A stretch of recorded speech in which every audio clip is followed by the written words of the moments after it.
I shouldn't laugh.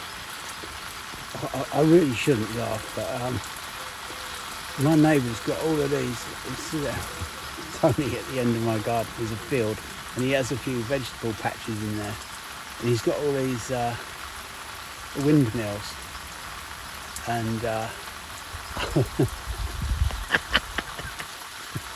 I've been watching the pigeons this morning, weaving their way in between them. It's not funny, is it? It's not funny.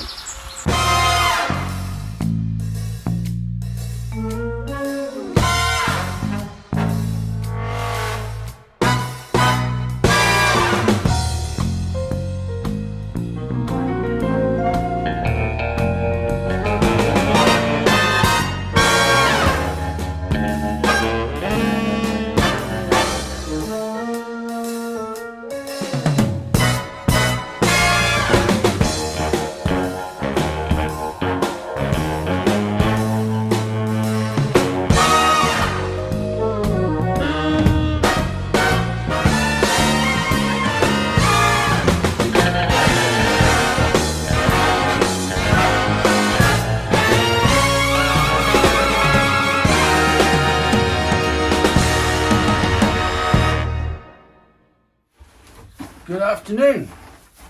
It's a mini heat wave at the moment. Well, it's 30 degrees, which if you live in a hot country, you'd all be pissing yourselves laughing at us. We're all melting. We've had health warnings and things about heat stroke and all the rest of it.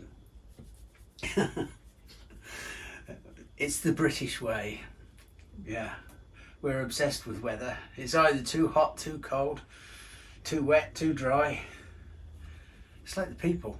We're very mixed up. You actually, I think this is probably going to go out before our general election. I'm not really into politics. I have friends who are devout Tories and some that are devout Labour Party and all the rest of it. I will vote, but I never know who for. I'm not going to put it on here anyway. It's just, I am not really much of a political person. All I know is that on a Monday morning, when you're under retirement age, you have to get up and go to work. And it don't seem to matter who the bloody hell's in charge, you still have to do that. Yeah, I was always told, I come from an age where you're always told if you want to get rich, you join the Tories. If you want to get laid, you join the Labour Party. And if you don't know what the fuck you want, you join the Liberals, as long as it's not what the other two are having. It's a funny old thing. I don't like royalty. I am completely anti-royalist, but it doesn't bother me. We live in a democracy, that's the good part, and I'm in a minority. So you just have to suck it up, as they say, and get on with your life. The good thing about a garden is there's no politics in it. There's no religion in it. It just is. It's a living entity, and there's no nastiness in plants or growing. There's perhaps a hardness of nature around. That's just a given. But there's so much beauty, so much science, so much interest. You know, there's so much of spiritual, physical and mental stimulation in a garden. Oh, that sounds rude, doesn't it? It's not meant to. Anyway, this is June's little offering, and there's probably not much that different from late May, but there's one or two things you might like in it. That's it. We'll get on with it, shall we? I've waffled enough. Politics. I haven't done religion, thank God. Well, oh, that makes a lot of sense, doesn't it, for an atheist? Now it's the 14th of June, and you can see the Parker's things, the lavenders, hidcoats that were planted up probably 6 weeks or more ago. They're still looking rather pathetic. Now the ones that I potted up just over 2 weeks ago from DT Brown, the cheaper ones, I've actually had to nip one or two back. You can see one or two have got a growth that's going on way too long, extension growth. Just want to nip that back, just pinch it out with your finger. You could just go over and trim them with some shears, but when you've got so few, anything that's looking particularly like it's getting away, just one single shoot, that extension growth will make the plant just, it'll put too much effort into that and it'll make it look a little bit unbalanced. By nipping them back, you can just create a bushier plant. When you nip this back, let's see if we can see here, I've nipped the growing point out. So what will happen is that the plant will try to produce lots more lead growths. Because you've nipped the lead growth out, it'll naturally want to produce more, and it'll do those from the leaf axil. That's the point where the leaf here joins the stem. So just in there. Without doing that, you might get sort of a large elongated plant, and but it's nice to be able to have the option of that. With those over there from Parker's, well, there's no option on those because there's fuck all there. So those I will probably plant out in another 3 weeks. They'll just bush out nicely. They'll grow quicker now because the plugs, the cells, the roots have got into the surrounding soil. There's not a lot of root on the outside of the 9 centimetre pot. I don't mean on the outside of the pot, but on the outside of the soil inside the pot. There's not a lot of root showing yet, but that doesn't mean that there's not a lot inside. And once it starts growing, it will fly away. Yeah, I'm very pleased with those, and I'm going to put well, I'll show you. Might as well, mightn't I? While I'm stood here with the bloody phone in my hand. So up the side of this path, it's more formal than I would like, but they're just so good for insects. 15 either side, and up that side. I might have to trim back those Celmisias when they come out in the spring again next year, just the leaves that interfere with the lavenders. But yeah, I think it will look quite nice, and the insects will love it. And it leads down to the pond, and there's not enough to do all the way along to this archway, but I'm going to put a few aqualegias along there. Now those that came from Parker's, to be fair, they are starting to pick up. If you go back to the early May video, you'll see how awful they were when they arrived. I mean, they're not looking fantastic now, but they are certainly, having sort of cleaned them out, nipped them back, and potted them on, they're starting to look. You can see down into the crown of the plant, there's a lot more growth there now. And of course, they were only ever meant for flowering next year. They've put up a few little flowers which I've just trimmed off. There's no point stressing the plant, it's stressed enough. I think they will be fine next year.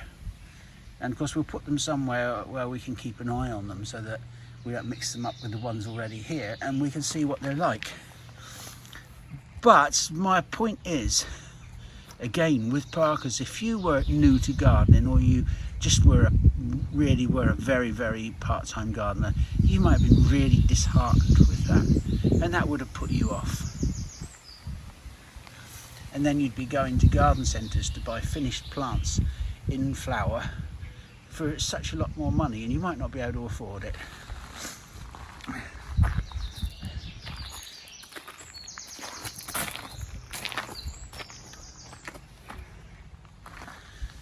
Gardening doesn't have to be expensive if you can do it through plugs or through seed. I'm thinking that next year I'm going to do a lot of perennial seeds, a lot of perennial plants from flower. did I just say flower? Fuck me. From seed. Let's get this right. To that end, if there's anybody that has a particular type of perennial, that's a flowering plant for the borders, because very few people do those from seed, apart from the really obvious ones. Let me know in the comments, and I'll see if I can get hold of some seed stock, and next spring we'll do a whole load of sowing of perennials. Remembering, of course, they won't be named varieties, but they will be good substitutions. And if we do a few of each, we'll be able to choose which ones we want to plant up. And the excess, well, I'll flog them off to nearly said Gordon there, I'll flog them off to Thomas. Yeah, I think it would be a good idea. This is a lovely little Physocarpus. I can't remember what it is, but I'll have to caption it. But it's got a really lovely variegated leaf. It's quite a sort of tri-coloured one. Green and gold and sort of deep purple. It's a nice thing. It does get a little bit of reversion, like a lot of variegated things. You just have to cut that out. The Dactylorhiza Fuchsii, this little area, they're doing really well down here.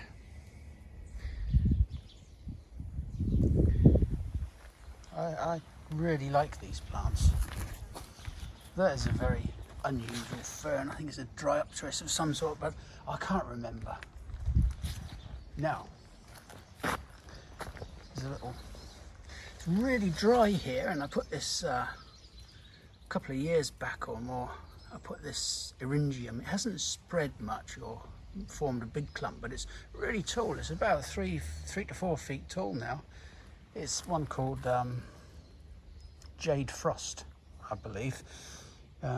It's just on a very, very long stem. And the peonies, this is peony. Now this is one called Whitecap. I think Lisa bought it at the Harrogate Flower Show, she said. It was a few years back, but it's really nice. It's been blooming really well for 2, maybe 3 weeks now. This is a Centauria by the side of it. I can't remember what this one's called. I'm not sure I particularly like it. But the bees like it. Don't you, Mr. Bee?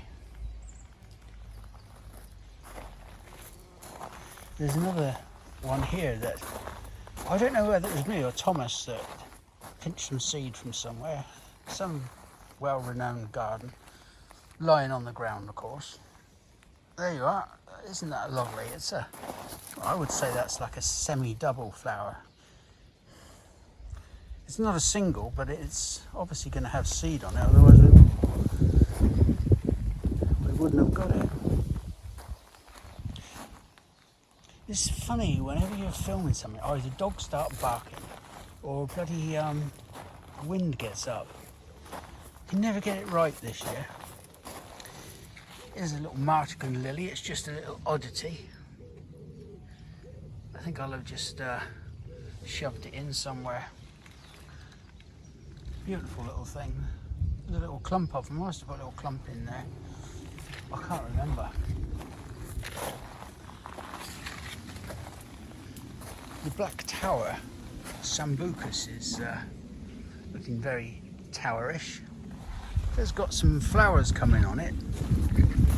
But I have an old one which I sort of chucked it behind my wood pile a few years back. It was a cutting of black lace over there.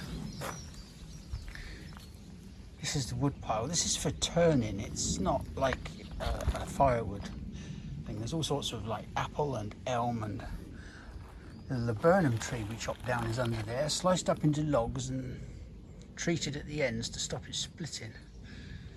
But that's the flower on the black lace. It's really quite nice. It's not fully pink yet. but it is a lovely pinkish colour. It was just chucked over there. It was an old cutting and it's sort of rooted itself and grown away. It's nice when things like that happen. This may look weedy, but I think I said in the last video there's a whole load of poppies in here, so I just have to get in and do a little bit of thinning and weeding, but it's only the non-poppy things need to remove. But at the moment I've got a rabbit problem again. The dog's caught one, or I have found the remains of one. They'd obviously eaten as much as they wanted and couldn't eat no more.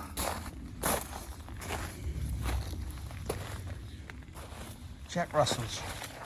Can't live with them, but you can't live without them. Not as a nurseryman. And the Regersia is... I remember this being a lot whiter. It's not fully out yet, but it's doing quite well. It's lovely big leaves. This is my own variety. It was just a seedling.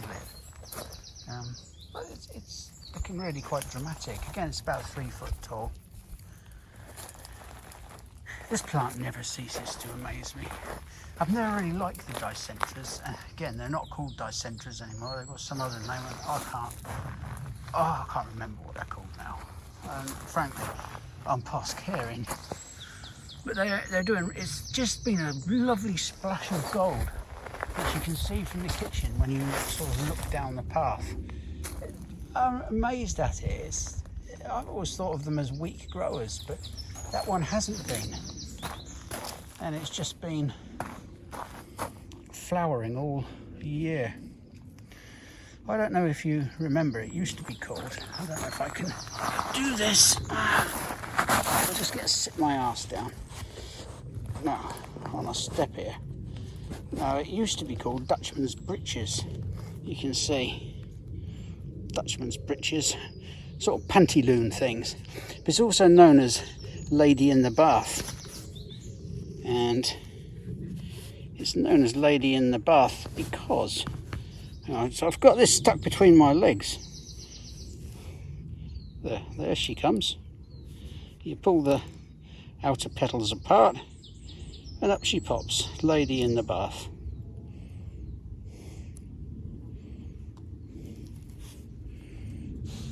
You didn't really want to know that, did you?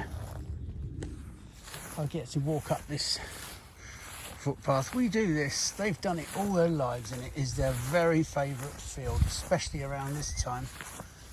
They have the most beautiful video and picture of Tucker in this field some years back, and it's absolutely, if I've still got it, it's probably worth rerunning. It was a marvellous thing of when they were young pups and the field was full. It is the most lovely field. It's not overgrazed. There's daisies, there's buttercups, there's clover, there's yellow rattle in a while, and it is laden. I mean, absolutely myriads. Let's get poetic. Myriads of butterflies in this in another couple of weeks. You'll be absolutely amazed. You remember, old farts like me will remember that when you were school kids, you used to stick a buttercup under somebody's chin to see. Well, actually, I can't remember what it was supposed to signify. If it reflected, you're supposed to like butter or something. Oh, I wish I could remember what that was now. If anybody can remember, let us know. Maybe I'm just fantasising, or it's just like not a thing. Maybe it's something I dreamt, but I'm sure it was so. Anyway, they love this field, and there's a lot of rabbits up in that hedgerow. A lot they've dispatched, but they never seem to get on top of them.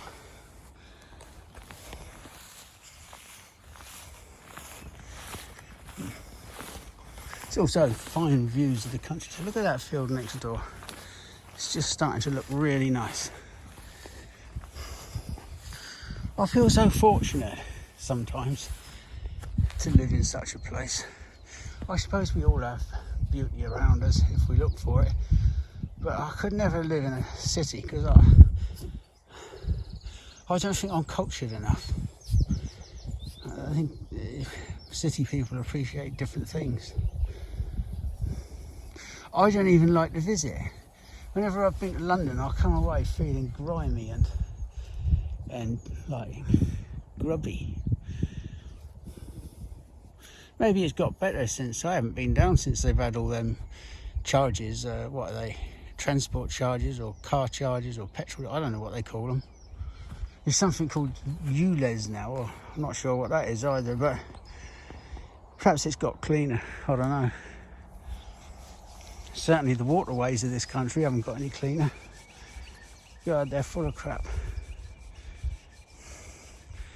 It's awful to think about. You know, there's a time you could swim in any lake or river. And some rivers aren't even there now. I went down to see in Sussex, part of the River Rother between Harton and Rogate, and most of it was either overgrown or just gone and dried up. I used to go through a little village called Quebec because we lived in a place called Collins Lane, which was West Harton. And you go down through Quebec and you get to this lovely little bridge, stone bridge with the Rother. And there was just nothing left. Nothing. And what there was overgrown. It's awful to think about. Anyway, we're off. These wooden structures that are put in, they've looked quite naked. But now they've filled up with clematis, like amber, which has now gone over. This is constant spry. Yeah. I think, is it constant? Yeah, I think Thomas has put that, or is going to put that in his next video. It's a nice rose and it has a beautiful scent. It isn't a repeat flower, but the one flowering it has lasts quite a long time. And once it's fully grown in, it can be quite dramatic. There is an Ophelia here, which I put onto a Rosa Ophelia. I put onto a rootstock. I think I've told you before, most of my plants in this garden mean something to me. They remind me of a place, a person, or a thing, or some momentous occasion. Constant Spry reminds me of the Eggleston, because there's one just outside the main gates. Beautiful. And Ophelia we have in a glass house. I say we, it's nothing to do with me anymore.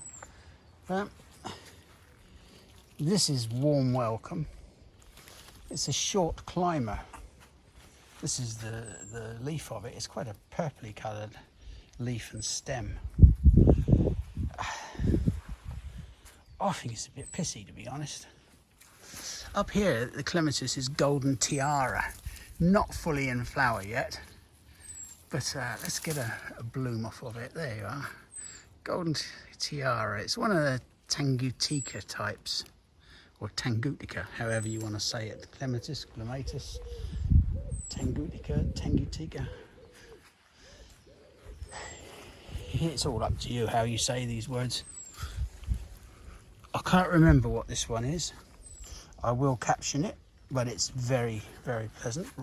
It's a David Austin New English climber. Doing very, very well here. Some of them have they've formed and sort of died back. I think that's because of the amount of rain we've had. The particularly white or light coloured roses, they can just go dingy if they get too wet. This is it's the 20th of June, it's the first sign for the last couple of months of any real decent weather. Can't remember what that one is either. Not unlike Constant Spry. But you can see that they are filling up the pagoda now. Look at that. Isn't that beautiful? And that really is smelling lovely. I will caption it. There. Lots of bud to come.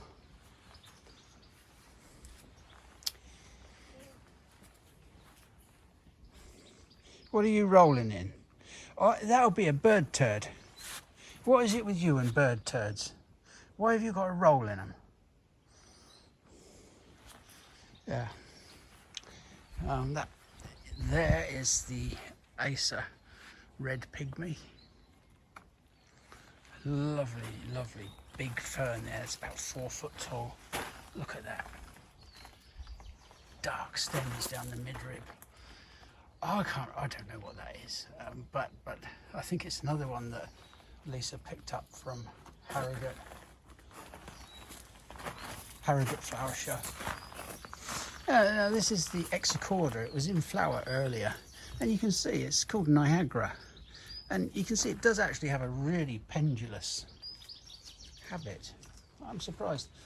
Somebody asked me about in the comments, somebody asked me about the Himalayan lilac.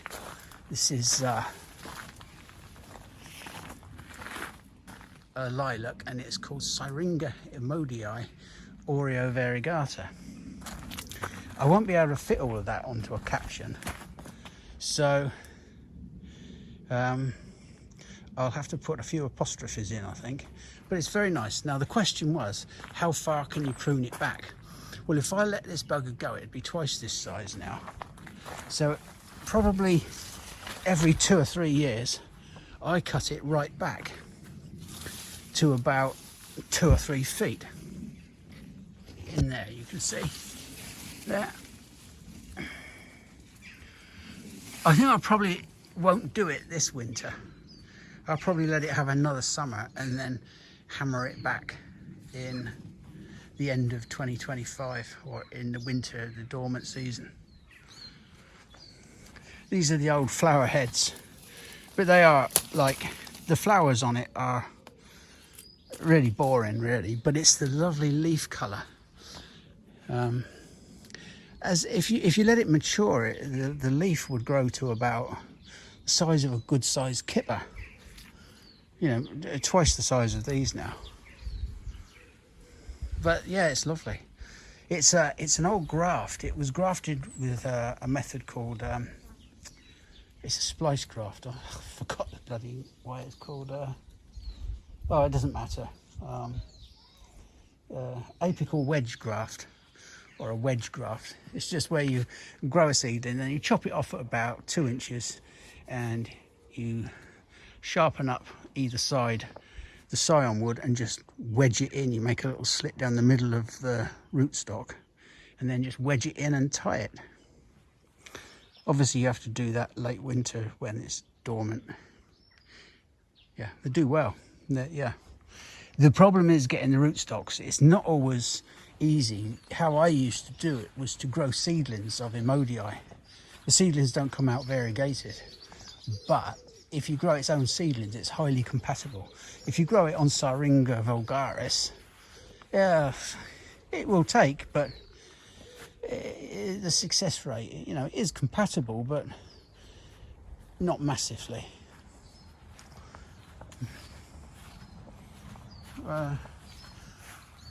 There, look at this. Look at the buds on that coming now.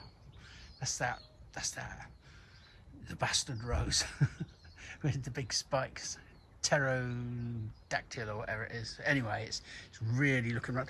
I was told once, and I thought it was a load of bollocks, but I think it's probably right, that you can cut them right hard back, because it's the 1-year-old shoots that have these lovely red thorns.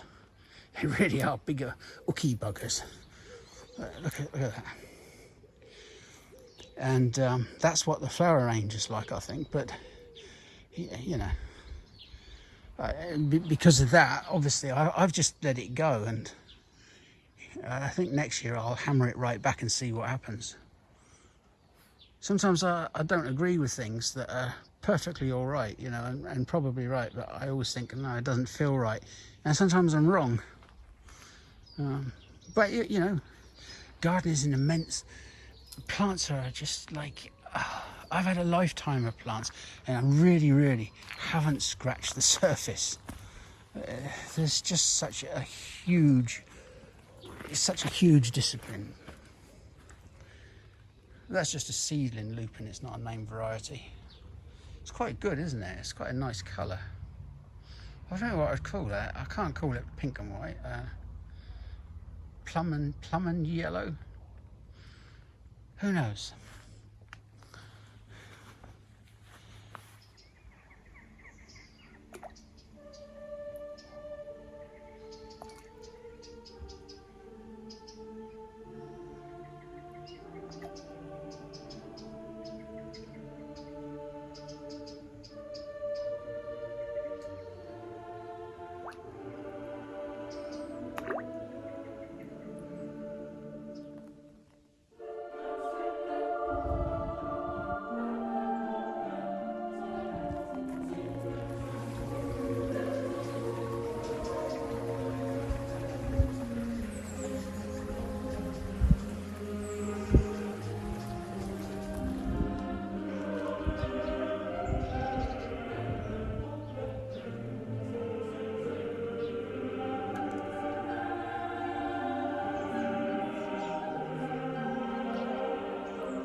I know you like some.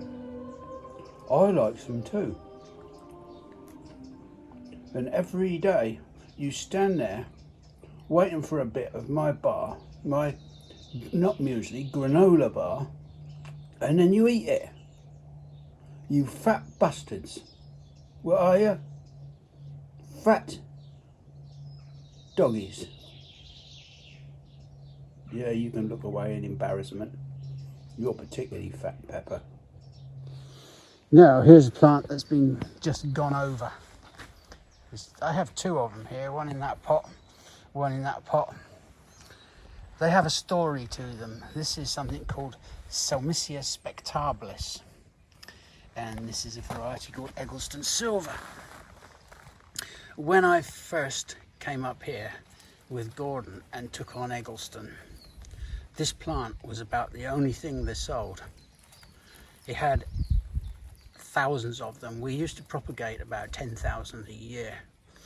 The success of Eggleston Hall Gardens was very much, the foundation was laid with this plant. However, when you do so many thousands per year, you don't realise how many a thousand is until you've done the first 500. And then you just get mad. I never ever really want to propagate another one of these. It was the people that owned the hall were shipping people in Hartlepool, and they had ships going all over the world. And at the turn of the century, they had a manor house there, and they bought this plant back from New Zealand. It's actually sterile. It doesn't produce seed. So this is the only one of its type, so it's obviously a cross of some sort, but it has never produced seed, and it can't be done by micro propagation because everybody's tried.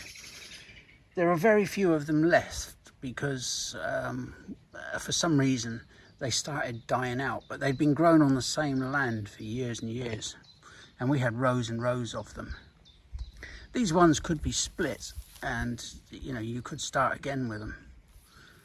But yeah, its common name is the Mount Cook daisy, and it has a silver leaf.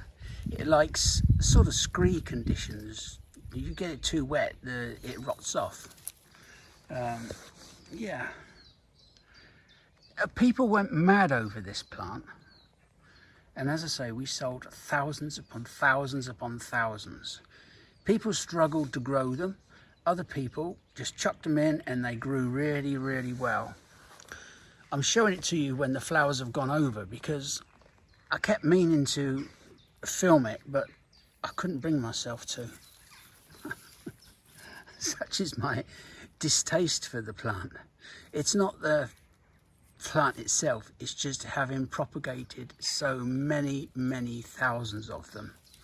I sort of have bad dreams about them. But it is a unique form. Gordon found it at Tunstall Manor, where the people that owned the hall were, and he brought it to Eggleston, and he just kept propagating and propagating and propagating. We never discovered why it started to die out in patches. It hasn't died out in other places. We sent it to 2 or 3 places for examination and to have tests done on it, and there was no virus, no unwanted bacteria that shouldn't be there, nothing nasty at all. It just started dying out. It was an odd thing, but these clumps are okay. I really should sort of like separate them off and start propagating them again, perhaps for somebody else. Maybe not.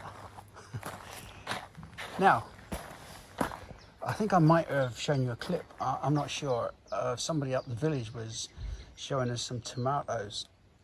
Not showing us some tomatoes, giving us some tomatoes away. He put them out the front of his house, the old post office he was, and said help yourself. So I did. I had 3 of 2 sorts, Big Daddy and Tiger Stripe. Now, here's a little thing for you. Years ago, you had tomatoes and you had bush tomatoes. Just ordinary tomatoes like Moneymaker, Euro Cross, that sort of thing. You could grow up a cane, take out the side shoots, and you'd take up as many trusses as you want. Today, we don't really call them that. We call them determinate and indeterminate. The determinate types of tomato are what we would have known as bush tomatoes.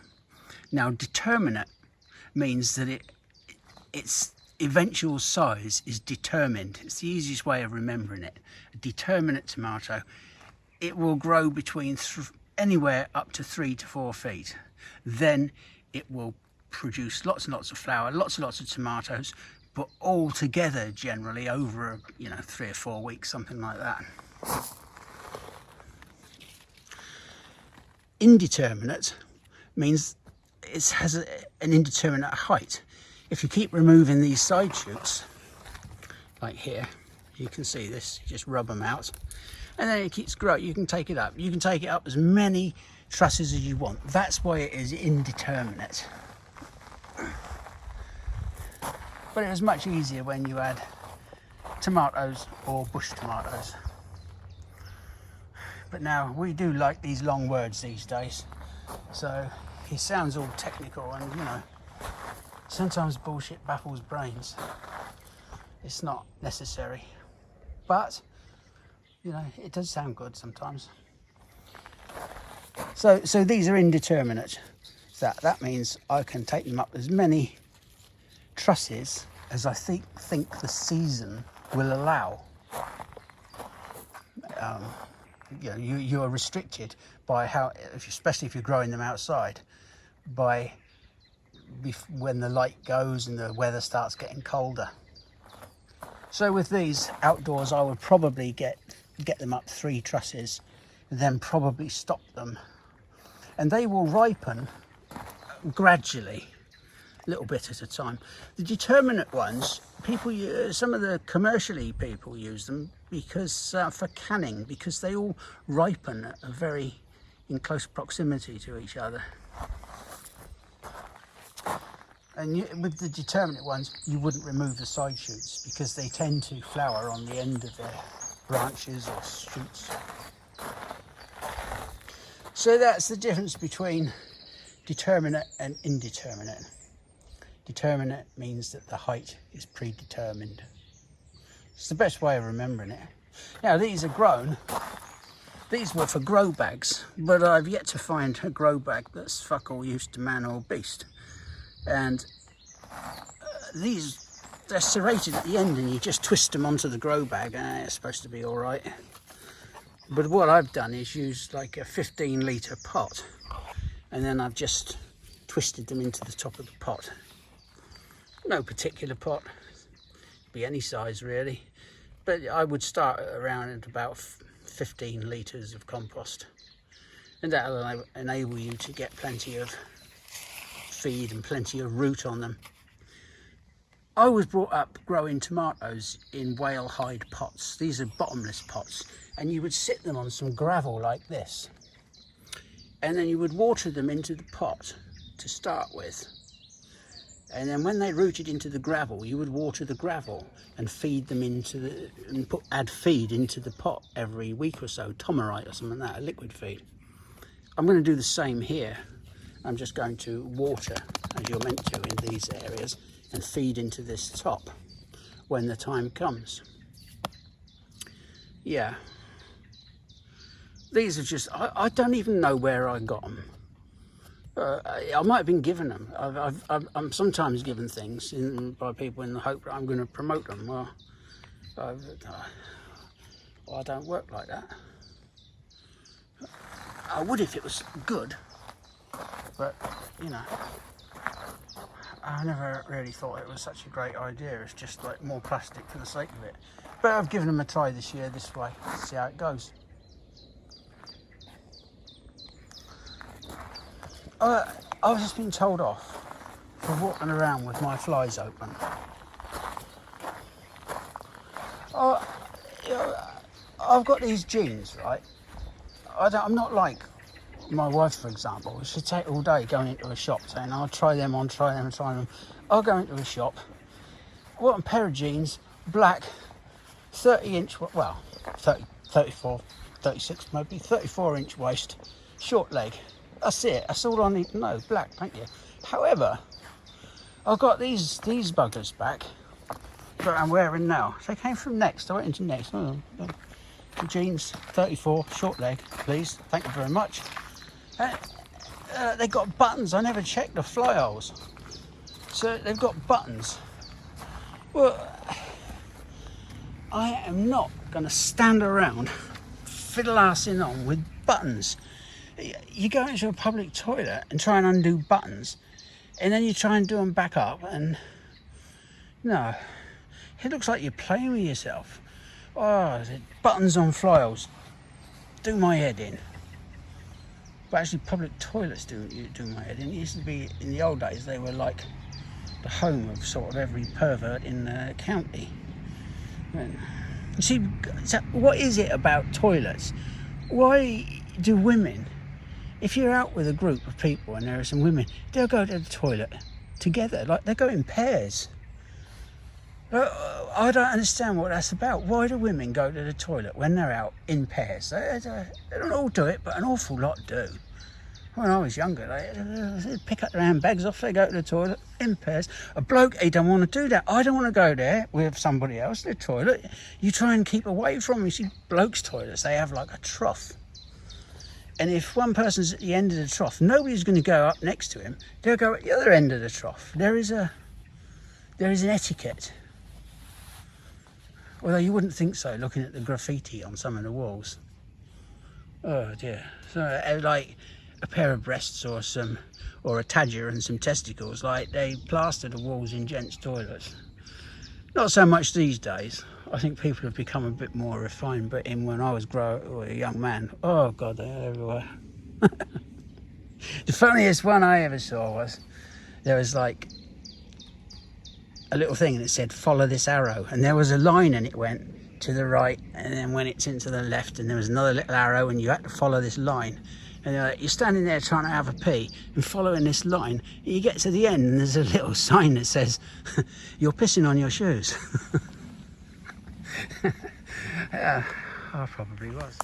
I was asked, how do I keep my hostas slug free?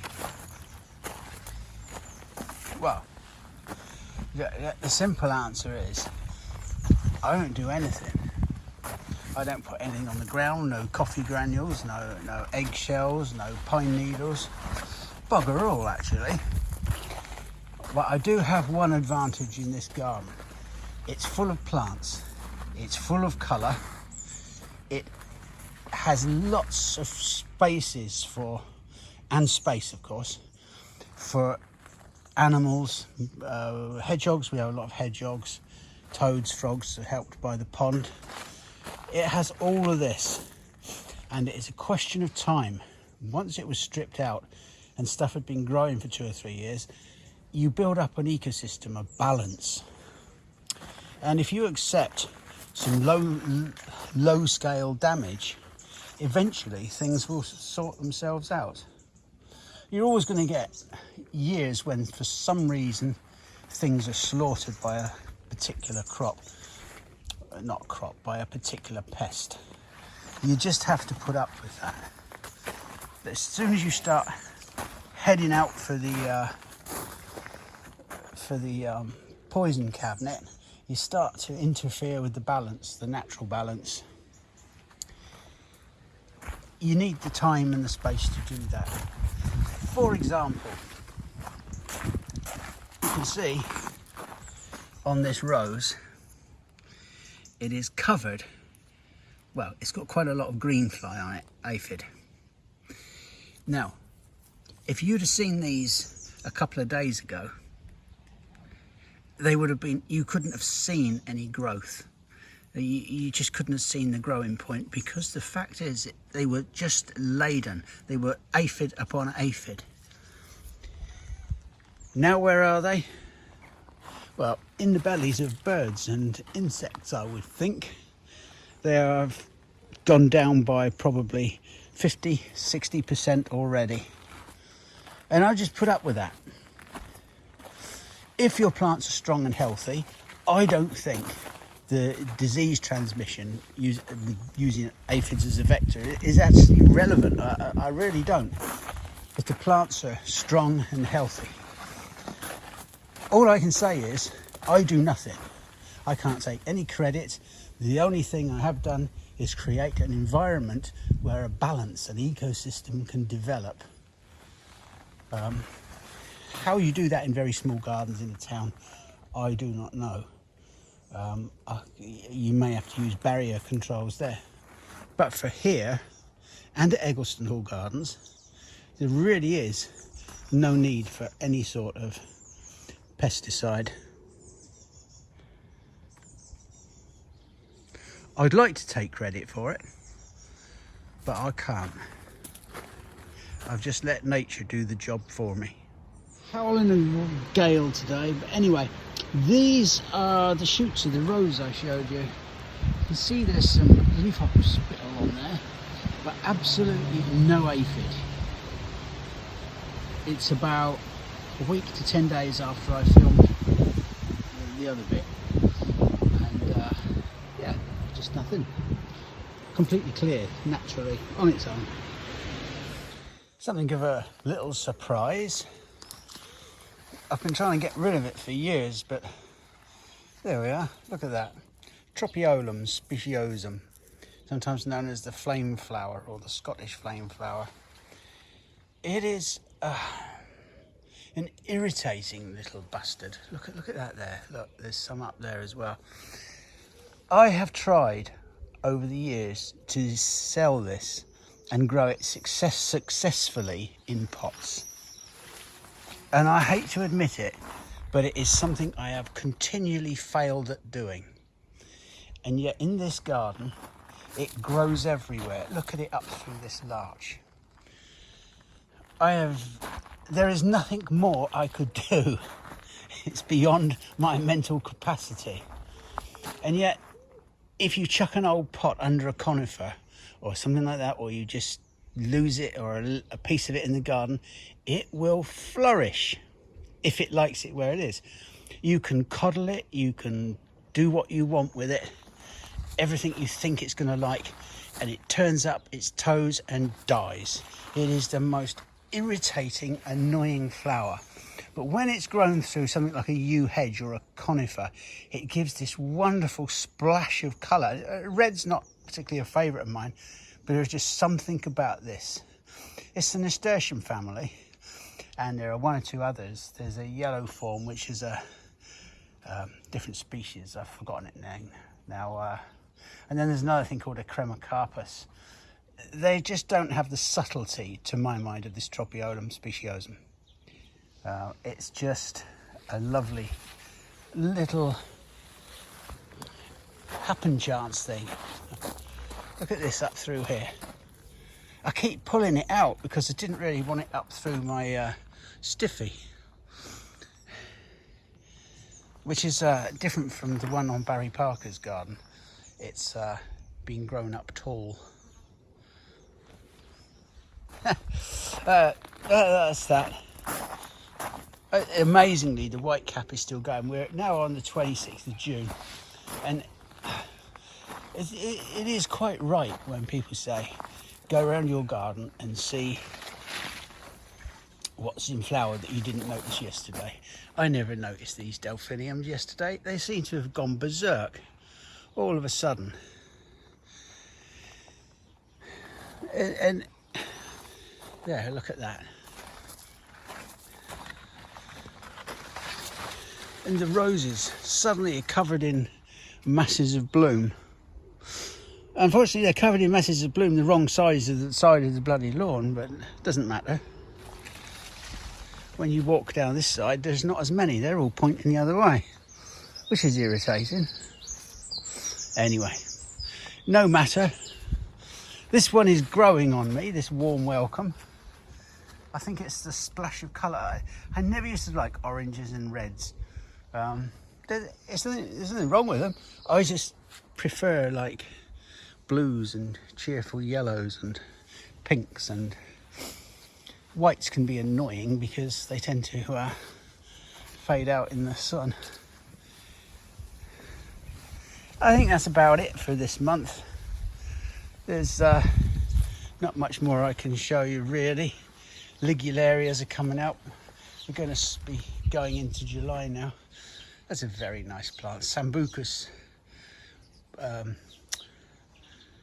black beauty. There's so many now. It's black lace, black tower, black charm, and Thomas has got a new one over at Eggleston. I can't remember what that is. Black something or other. It's very nice. It's just an old elder really, but you have to say it does give a certain attraction. Oh yeah, one last thing. The hockey regersea has gone from that dirty dishwater pink to starting to change to its white. I'm glad I named this plant.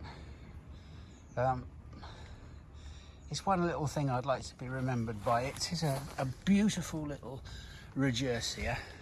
I don't suppose it's that dissimilar to some of the others, but I really like it, and it goes a much cleaner white than it is at the moment, so I'll hopefully get that.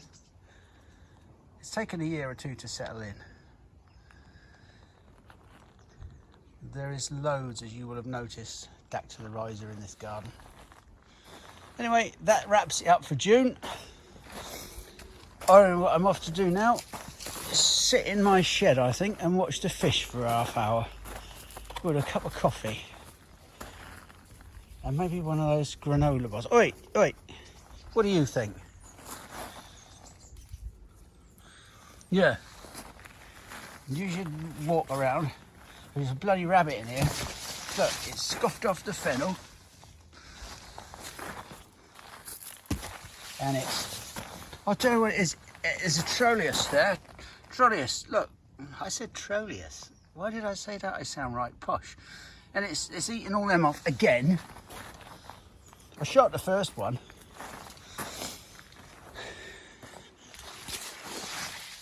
Perhaps if she weren't so fat, she'd have a better chance of catching it.